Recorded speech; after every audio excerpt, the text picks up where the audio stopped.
ويا هلا والله. وفيديو جديد من سلسله تعليم المونتاج، والنهارده هنشوف مع بعض تريكايه قويه جدا في بريمير. اغلب مستخدمين بريمير ما يعرفوش انها موجوده اصلا، والميزه القويه دي موجوده في التلوين على بريمير برو، واللي بتسمح لك ان انت تنقل الوان اي فيديو عاجبك للفيديو بتاعك. والموضوع سهل جدا وبسيط، وكل اللي بتحتاجه دوسة زرار بس. كالعاده قبل ما نبدا ما تنساش تعمل سبسكرايب، لايك وشير، وتنزل تكتب لي كومنت، وهتلاقي لينك الانستجرام تحت في البايو.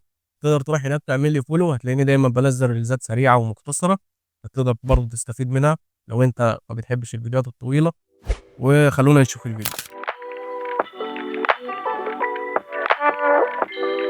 طيب بعد ما فتحنا بريمير دلوقتي ركز معايا في الخطوه دي، ان احنا محتاجين الفيديو بتاع الريفرنس او الفيديو اللي احنا هنسحب منه الالوان بتاعته هو اللي يتحط في اول التايم لاين، مش الفيديو اللي احنا شغالين عليه. فاحنا دلوقتي هنروح نفتح الفايل ده، الفيديو بتاع الريفرنس هو اللي انا عايز الالوان بتاعته. بعد كده نرجع تاني نسحب الفيديو بتاعي اللي انا شغال عليه، يبقى معانا بالشكل ده.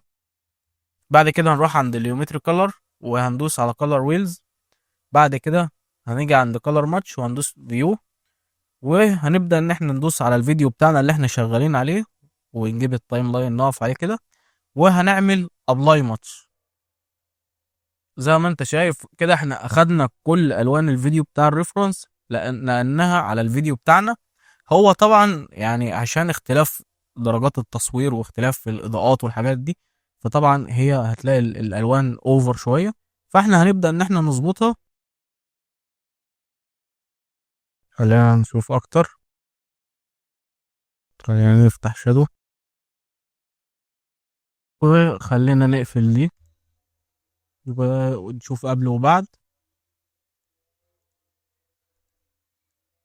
وبكده نكون قدرنا ان نلون اي فيديو احنا شغالين عليه زي الريفرنس وبدوسة زرار ومن غير اي تعب او مجهود. وده كان كل حاجه لشرح النهارده، ويا رب اكون قدرت افيدك واوصل لك المعلومه. ولو استفدت ما تنساش تعمل لايك وسبسكرايب وشير، وتنزل تقول لي رايك تحت في الكومنت، وهتلاقي لينك الانستجرام في البايو. ما تنساش تروح هناك تعمل لي فولو، واشوفكم على خير في الفيديو الجاي.